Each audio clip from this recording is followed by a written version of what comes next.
Hello दोस्तों, क्या हाल चाल है। आई होप बहुत बढ़िया होंगे आप लोग। और आपका तहे दिल से, दिल की गहराइयों से स्वागत है आपके अपनी चैनल स्टडी लूप में। आज हम पढ़ने वाले हैं हाउ डू ऑर्गेनिज्म रिप्रोड्यूस का last topic, sexual reproduction in human beings, जो कि बहुत ही ज़्यादा मतलब एक अपर लिमिट सोच लो, हद से ज़्यादा तूफ़ानी इंटरेस्टिंग होने वाला है। और इतना अच्छे से कंसेप्ट्स क्लियर होने वाले हैं ना आप लोगों को कि एग्ज़ाम देते वक्त भी याद करोगे तुम लोग कि स्टडी लूप से पढ़ा था, मज़ा ही आ गया था। तो चलिए अब शुरू करते हैं, बिना टाइम वेस्ट किए जल्दी से शुरू करते हैं। तो हमारे आज का जो टॉपिक है उसको शुरू करने से पहले कुछ बातें कर लेते हैं। टॉपिक है रिप्रोडक्शन इन ह्यूमन बीइंग्स, बताया था ना अभी। हाँ, तो बातें देखिए कि आप लोग अभी 10वीं में हैं। आप लोग जब 9वीं में थे और आपकी बॉडी के कुछ फीचर्स जो 9वीं में थे, आपने देखा होगा कि 10वीं के अंदर बहुत ज़्यादा चेंज आया है बॉडी के अंदर। मैं दूध के दांत टूटने या हाइट बढ़ने की बात नहीं कर रहा हूँ, ऑब्वियसली वो भी ग्रोथ है, लेकिन ग्रोथ को सिर्फ आप बॉडी के इन्लार्जमेंट पे डिफाइन नहीं कर सकते हो ना। और भी नई नई चेंजेस आपको अपनी बॉडी के अंदर देखने को मिले होंगे। उन्हीं को जो है हम थोड़ा सा ब्रीफली डिस्कस करने वाले हैं, उनके रीजंस को भी जानेंगे हम। ठीक है, स्वभाव तो चेंज होता ही है ना इस टाइम पीरियड के अंदर, राजा मानने लग जाते हैं अपने आप को।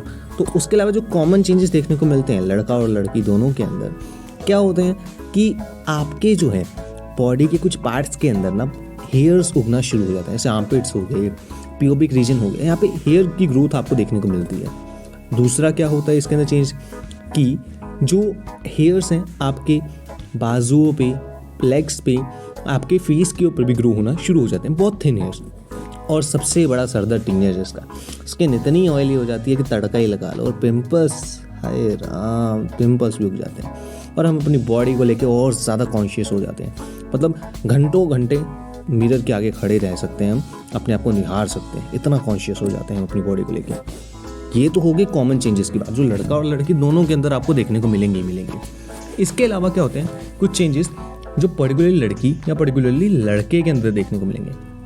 लड़कियों की अगर बात कर लें हम, तो उनके अंदर क्या चेंजेस देखने को मिलते हैं कि ब्रेस्ट का जो साइज़ है वो इंक्रीज होना इस टाइम पे शुरू हो जाता है इस एज में। उसके अलावा जो स्किन है ब्रेस्ट के टिप की, वो कलर में थोड़ी सी डार्क होना शुरू हो जाती है। और जो थर्ड चेंज है मोस्ट इंपॉर्टेंट कि मेंस्ट्रुएशन जो है इस टाइम पे शुरू हो जाता है लड़कियों में।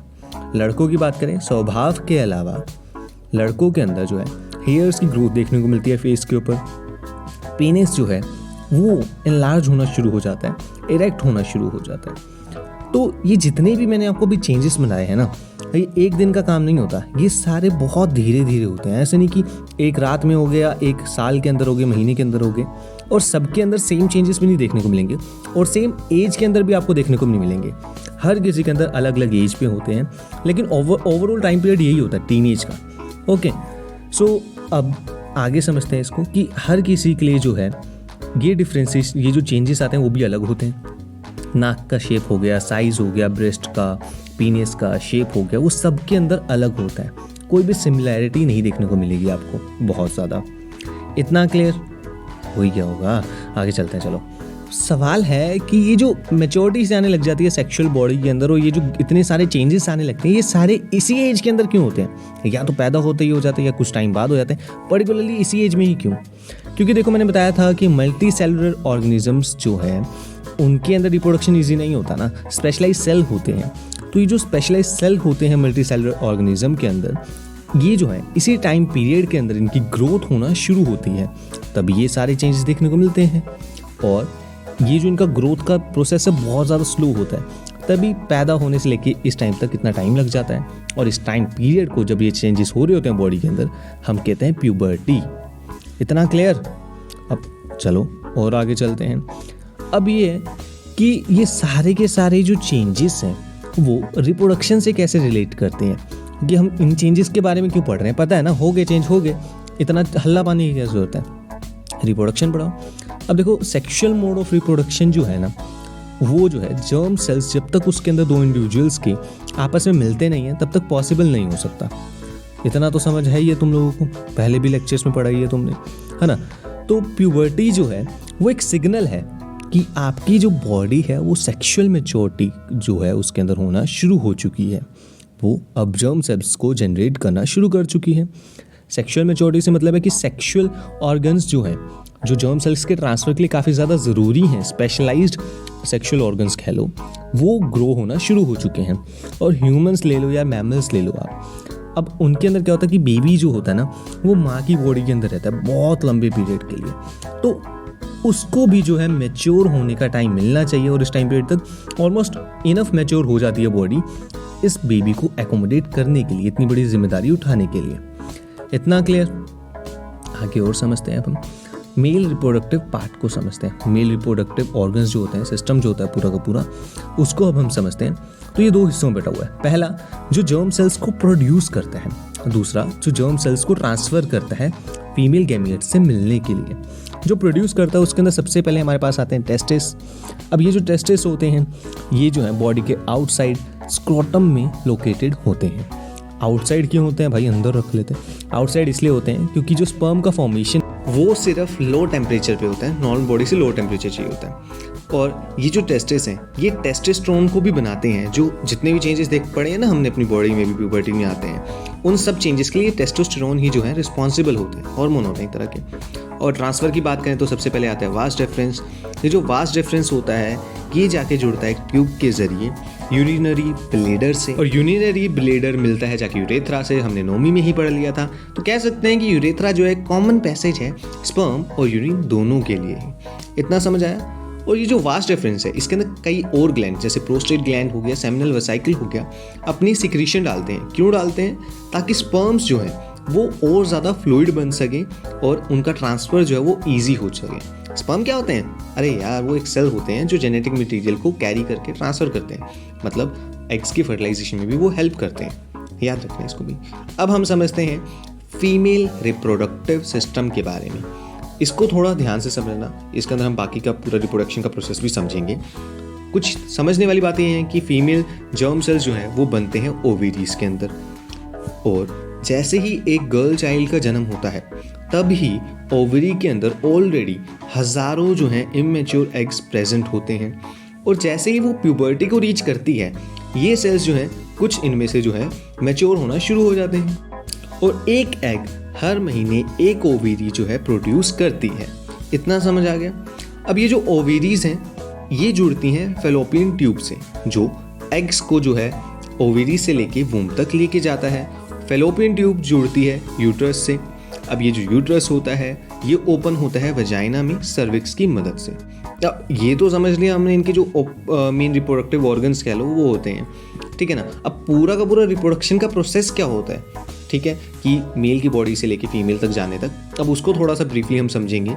क्या होता है कि जो वेजाइनल ओपनिंग है इसके अंदर जो है स्पर्म सबसे पहले एंटर करता है, और यहाँ पे ये एग से मिलता है यूट्रस के अंदर, और फिर जो है एग जो है फर्टिलाइज हो जाता है, और ये धीरे धीरे डिवाइड होना शुरू हो जाता है, एक बॉल बनाना शुरू कर देता है सेल्स का, जिसे कहते हैं एम्ब्रियो। इतना समझ आया? एम्ब्रियो जो है वो यूट्रस के अंदर ही इम्प्लांट किया जाता है, और धीरे धीरे वो ऑर्गन्स को डेवलप करना शुरू कर देता है और फॉर्म ले लेता है फेटस की। इतना भी समझ आया? ये जो यूट्रस है वो हर महीने अपने आप को ऑलरेडी जो है प्रिपेयर कर लेता है फर्टिलाइजेशन के लिए, मतलब अपनी लाइनिंग को काफ़ी ज़्यादा थिक कर देता है और बहुत ज़्यादा रिच ब्लड को सप्लाई करना शुरू कर देता है अपने लाइनिंग तक। और एम्ब्रियो जो है वो यहीं से अपने न्यूट्रिशन को, मतलब मदर का जो ब्लड होता है ना, वहीं से वो अपने न्यूट्रिशन को पाता है। और ये जो स्पेशलाइज्ड एक सेल होता है प्लासेंटा नाम का, वो इस न्यूट्रिशन को एम्ब्रियो तक पहुंचाने में हेल्प करता है। इसके अंदर विलीज होते हैं एम्ब्रियो की तरफ, और मदर की साइड पे जो है इसके अंदर ब्लड स्पीसीज होते हैं जो एक पैसेज प्रोवाइड करते हैं ग्लूकोज वगैरह एम्ब्रियो तक पहुंचाने के लिए। और दूसरा एक और हेल्प करते हैं कि वेस्ट भी बनाएगा एम्ब्रियो, ऑब्वियसली उस वेस्ट को एम्ब्रियो से लेके मदर तक पहुंचाने में भी ये प्लासेंटा हेल्प करता है। तो ये जितना भी हमने पढ़ा ये सारा का सारा 9 महीने तक चलता है। इस पूरे प्रोसेस को पूरा होने में 9 महीने लगते हैं। जी हाँ, सही सुना तुम लोगों ने। ये तो सिचुएशन होगी कि एग फर्टिलाइज हो गया। अगर मान लो एग फर्टिलाइज ना हुए फिर क्या होगा, यही हम पढ़ेंगे अब कि अगर एग्स जो है फर्टिलाइज ना हुए तो क्या होगा। समझो इसको ध्यान से थोड़ा। क्या होगा कि अब आपने पढ़ा यूट्रस हर महीने अपने लिए लाइनिंग तैयार कर लेता है ना। अब यूट्रस को पता चल जाएगा कि फर्टिलाइजेशन नहीं हो रहा है तो लाइनिंग की कोई ज़रूरत नहीं है, तो धीरे धीरे इस लाइनिंग को खुद ही तोड़ना शुरू कर देगा और ये वजाइना के थ्रू बाहर आना शुरू हो जाएगी, ब्लड के रूप में, म्यूकस के रूप में। तो ये जो पूरा प्रोसेस है ये हर महीने होता है, क्योंकि यूट्रस हर महीने लाइनिंग बनाएगा और इसी को मेंस्ट्रुएशन कहा जाता है। समझ आई बात? और ये प्रोसेस हर महीने 2 से 8 दिन तक कंटिन्यू रहता है। समझ आया? बहुत बढ़िया। मूवी ख़त्म होने वाली है तो एक हेल्थ एडवाइस दे देते हैं मतलब एक रिप्रोडक्टिव हेल्थ की बात करेंगे अब हम, कि जितने भी चेंजेस होते हैं लोग इसको जो है अपनी नेचर के द्वारा दी हुई इससे ऊपर पावर्स मानने लग जाते हैं।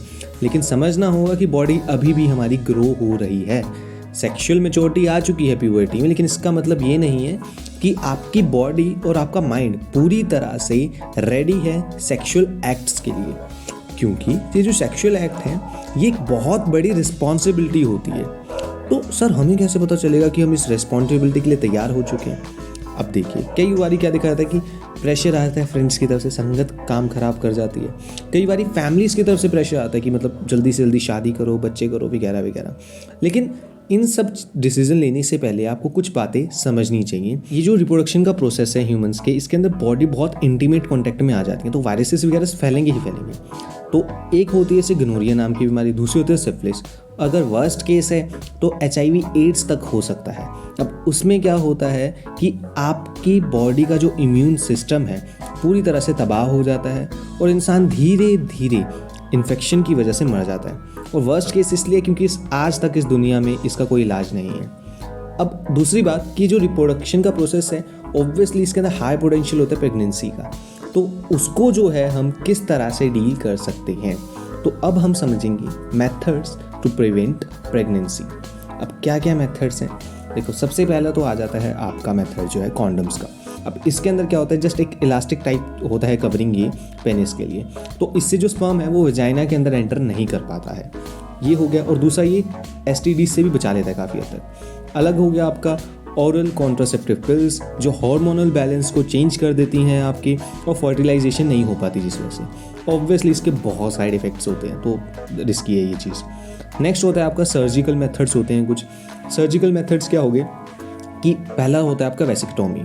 अब इसके अंदर क्या किया जाता है, जो वास्ट डिफरेंस, जो मतलब आपके टेस्टिस से लेके ओपनिंग तक जो है स्पर्म को पहुंचाता है, उसका एक पार्ट को ब्लॉक कर दिया था ताकि स्पर्म ट्रांसफ़र हो ही ना सके। दूसरा पार्ट होता है ट्यूबेक्टोमी। अब उसके अंदर क्या होता है, उसके अंदर फेलोपियन ट्यूब के ऐसे ही एक पार्ट को ब्लॉक कर दिया था ताकि एग्स ट्रांसफ़र ना हो सके। इवन दो इसके भी जो है साइड इफ़ेक्ट्स होते हैं, कई बार जो है प्रॉब्लम्स देखने को मिली है सर्जिकल गलत होने की वजह से। सो यही था बस इस चैप्टर के लिए, हाउ डू ऑर्गेनिज्म रिप्रोड्यूस, यहीं पे ख़त्म होता है। आई होप आप लोगों को अच्छे से समझ आएगा, मज़ा आया होगा और कॉन्फिडेंस आ गया होगा कि एग्ज़ाम के अंदर अगर इस चैप्टर के क्वेश्चन आ गए तो हम आग लगा सकते हैं। अगर सही में कॉन्फिडेंस आ गया है ना, तो चैनल को सब्सक्राइब कर दो, वीडियो को लाइक कर दो और शेयर भी करो यार वीडियो को। कॉन्फिडेंस दूसरों को भी तो आने दो ना, खुद तक सारी चीज़ें रख के बैठने, सेल्फिश नहीं होना है। दूसरों को भी ये वीडियो शेयर करो।